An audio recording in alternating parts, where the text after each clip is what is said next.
Welcome to my YouTube channel. My name is Briona. Today I'm going to be sharing with you a tour of all of my altars. I have 3 altars.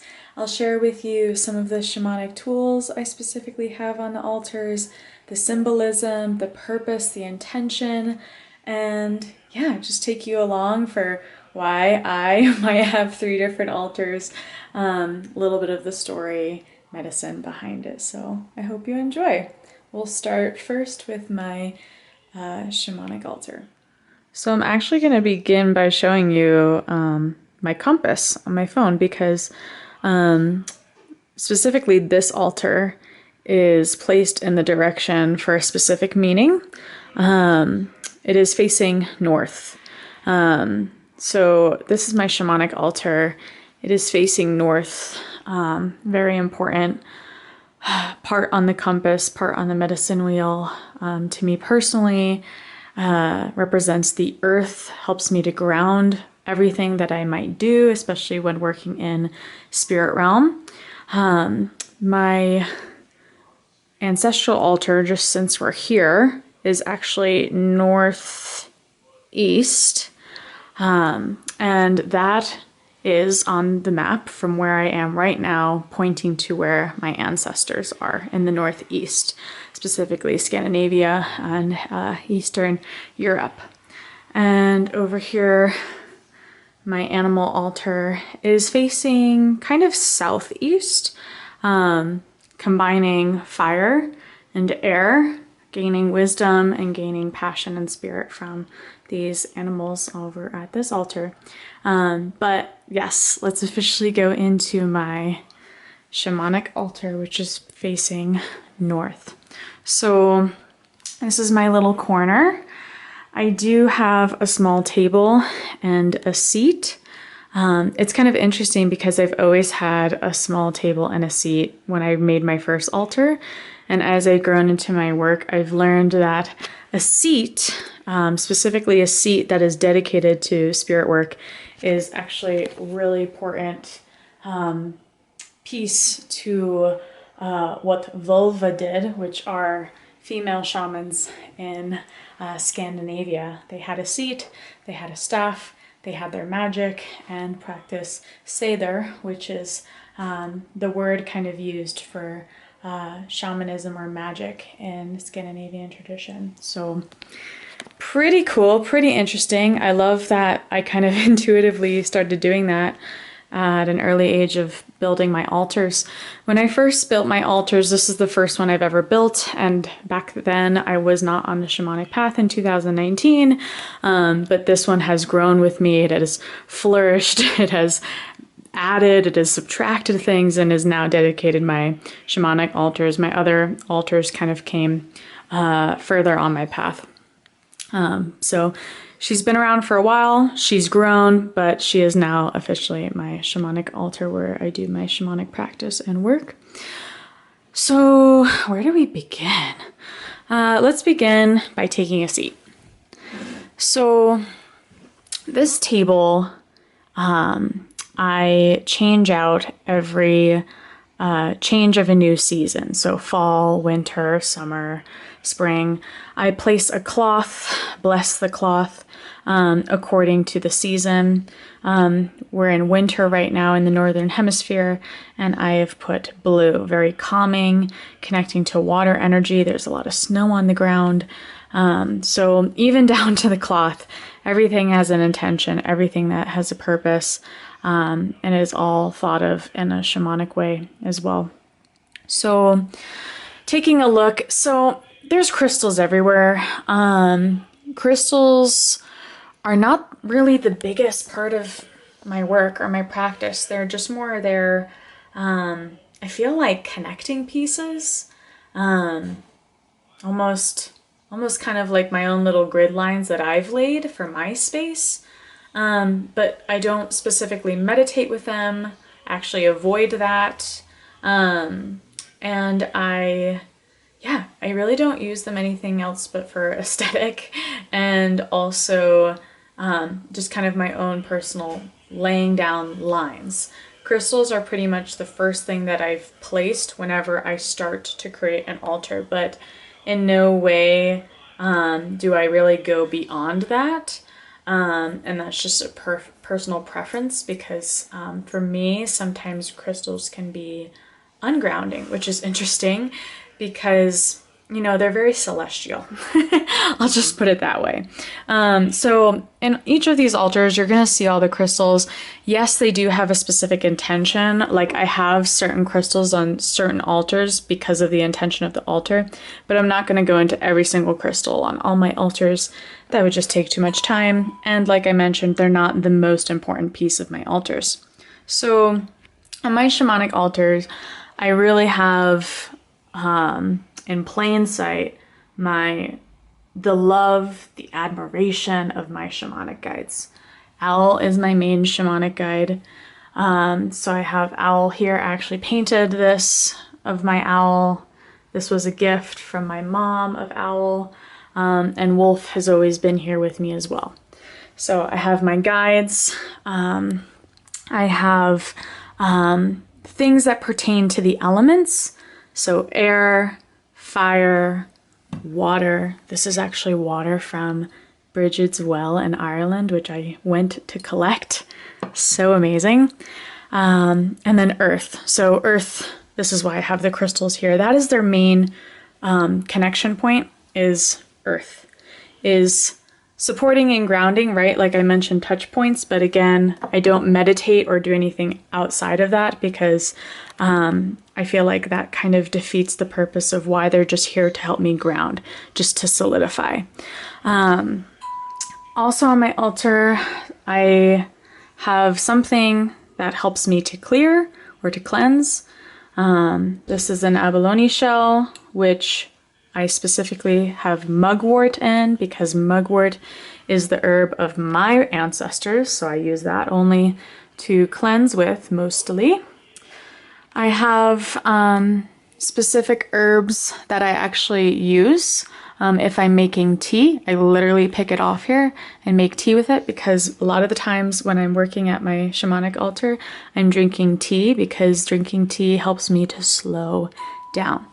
I also have Navajo cedar given to me by a Navajo elder. What else? So again, the elements, you can see that within the pentacle. That's a huge part of my work, especially in shamanic work. The elements are a huge main point. I actually have here hanging my medicine bag. Inside here is my medicine, and medicine given to me by my guides in spirit journey. So I have that here as a representation. I have Bridget's cross, which is one of the first gifts given to me by my shamanic teachers and elders. These glasses actually have a really special story. They are representation of a specific journey and soul retrieval that was done for me by one of my guides. Connection moons. So moon is an important symbol to me, as I'm a Cancer. I feel like my shamanic altar is a representation of me in every sense of the word, but not just me in the terms of ego or identity, but my soul. So I have representation of the moon. This is an art piece that was created for me by an artist. I'll tag her here. She went into the Akashic Records and created this of me. Again, another representation, symbolism of my spirit, my soul. So you can see all of these pieces are connected to that. Some other important elements, antler connected to my ancestors. Although this isn't my specific ancestor altar, I do have a piece of here to connect me to them. And a journal. Always have a journal present. I used to be kind of a strict thing that I used to do of journaling every single day. Now I just kind of do it when I feel it's calling. I have some old journals below. Tarot and oracle decks, as sometimes I use these to help me with better insight. Believe it or not, these are not, this is not all of my decks. Some of them are in a pouch that I take with me when I go read in person. Okay, so those are the main pieces of my shamanic altar, the altar that represents me, my spirit, my soul, the elements, like I mentioned, and it's growing as I grow. A few other things. I do have some musical instruments, as I like to sing, and singing, chanting, singing prayer, singing songs, singing runes is actually a huge part of my medicine and my magic, and helps me to connect to spirit. That is one of the Scandinavian traditions that have been passed down to me through my lineage. So I always have an instrument of some sort. My official drum is actually coming from Finland, and I'm so excited. So that will probably be placed somewhere here. And I also have my soul stick, which is specifically a shamanic tool. If you have questions about any of these things, you can ask below and I will see if I can answer for you. And I definitely, the last statement piece of my shamanic altar is my cloak. I use it for ceremony, if I'm working with people on the land and ritual. It is a tool for protection, a tool, yeah, I would just say that, for protection. So there we go, moving on. So moving on to my ancestral altar. The main focus is just this altar, not the things to the sides. My ancestral altar. So this altar is very special. This altar is specifically dedicated to the ancestors. So my Nordic ancestors, my Scandinavian ancestors, my Eastern European ancestors, and also my fiance's ancestors as well. I always invite him to say, hey, this is our altar. He is a Norse pagan, but he also has Spanish heritage. So I always invite him, hey, if there's anything you want to put on this altar, this is our altar to honor our ancestors as one day we grow our lineage. So I find that important, although it is very heavily, you can see, very Norse inspired, but I do know over time, as we continue to connect and deepen our bloodline, we're going to represent and honor more different parts of our lineage. So where to begin? I would say the wolf is connected to my shamanic work, although wolf is an important animal to my ancestors as well. They have many stories and myth about them, especially in Norse mythology. So this is a drum from Scandinavia. Specifically, I got it in Finland. Now, I am of Swedish ancestry, but I was in Laplands, and yeah, just felt really special to bring home, to carry here. It was my first trip as close as I could get to my ancestral homeland, so that is here in honor of that. I have a cloth that I do cleanse, but I do not really replace, as it represents kind of the wheel, the pagan wheel of the different seasons and months. We have statues of deities, which we honor, and our ancestors honored.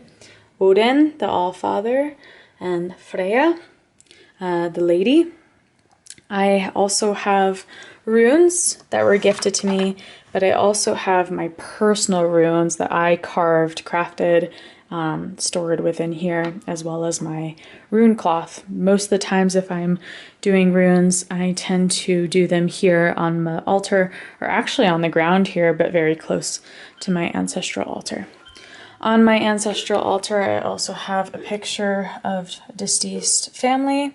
Only deceased family go on an ancestral altar. I will let you know, please do not put pictures of living people on your ancestral altar. Don't need to go into why. Hopefully you get it.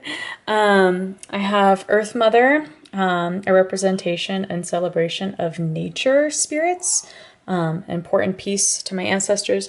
You know, as I speak, all of these pieces are important to my ancestors. You understand. I'll more so share why. So nature spirit, very important.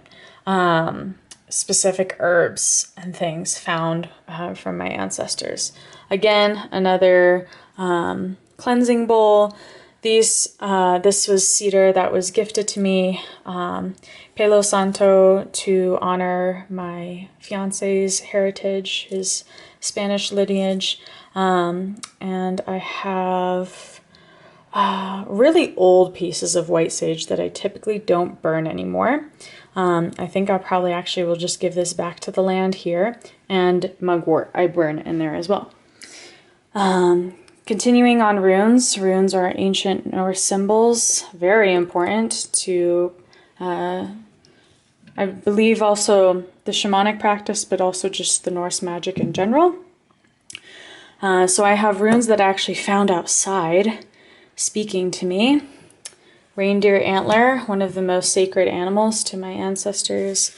Certain feathers that I've gathered specifically as gifts from my ancestors in times of need, or in times of mourning, or in times of grief and loss. This is another rune, but also has been transformed into a wand, which I use for my work in protection. Ancestors are protectors, so I'd say any of my shamanic work, or just work in general that has to do with protection, I like to keep here. So when I'm not using it, my ancestors are watching over and using it.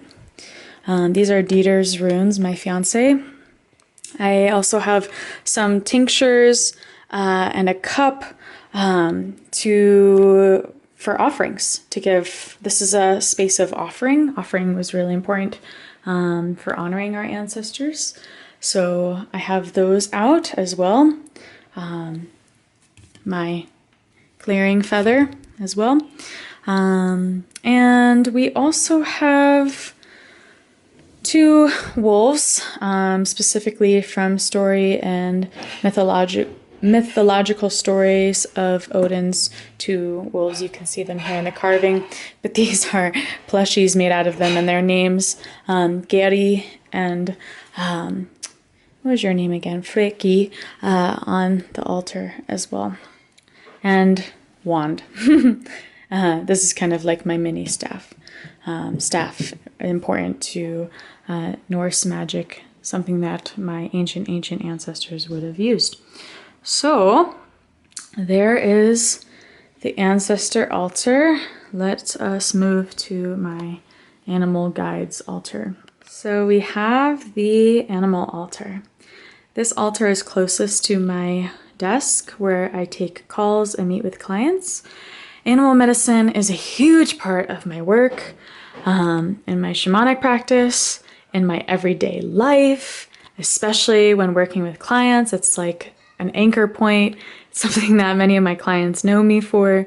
And really, I feel like what started my path. I mean, I always attribute Fleetwood Mac to kind of the lore of how I began this journey all the way back in high school. But animals, if I were to say and connect my path to childhood, which in essence it has, and it has for many of us, we just may have forgotten along the way and got back into, believing magic, working with magic seriously. For me, it was animals. Animals were the gateway to this whole path. So honoring them, honoring, my teachings, my learnings, things that I'm actually gonna pass down, feels part of my lineage in a sense. So I have a specific altar to thank the animals. Wolf, as you've seen in pretty much all of my altars, is the most highlighted symbol because wolf has been one of my main guides since I was a child, and forever will be. I walk very closely with wolf. Wolf is my soul animal, so to speak. So a few symbols of wolf. 3 here. 3 is a very important and symbolic number. It is a shamanic number. This was gifted to me by a wonderful client named Christina, who is going to start sharing her medicine and her work soon, so definitely check her out. I also have wolf fur that I've gathered from working and volunteering at a wolf sanctuary near me. So of course, Wolf just wanted to really show the love for Wolf. And some other pieces on this altar. Again, I'm just going to not discuss the crystals for now, as I kind of mentioned that. We also have Saint Francis. Now, Saint Francis is a Catholic saint. And it's interesting because growing up Roman Catholic, pretty much the only thing that I ever resonated with when it came to going to CCD and learning was Saint Francis, because he was the patron saint of animals, the protector of animals, the keeper of animals. So although it's not necessarily Saint Francis or that world I connect with in that sense, but I do connect to Saint Francis. He has worked with me before, even in a shamanic sense. He's come up in journey, and I do have to credit him for, I feel like, leading me on this path. So I have a statue of him. This was actually from my childhood. I have Dragon. Dragon is very closely connected to Wolf as one of my first guides that ever appeared for me. And continuing to work with me. Dragon also, I feel like, represents a little bit of all the elements, all the realms. It kind of ties, I feel like, every universe together. So that's why I have Dragon here. I have honey, bee. This actually might be wasp, but bee. Bee representing just kind of this eternal connection to animals that we all have. This kind of remembrance, this family connection, and this kind of remembrance that we sustain each other in our ecosystem. If we support the animals, they support us, and we thrive when we work together. I do have a candle here.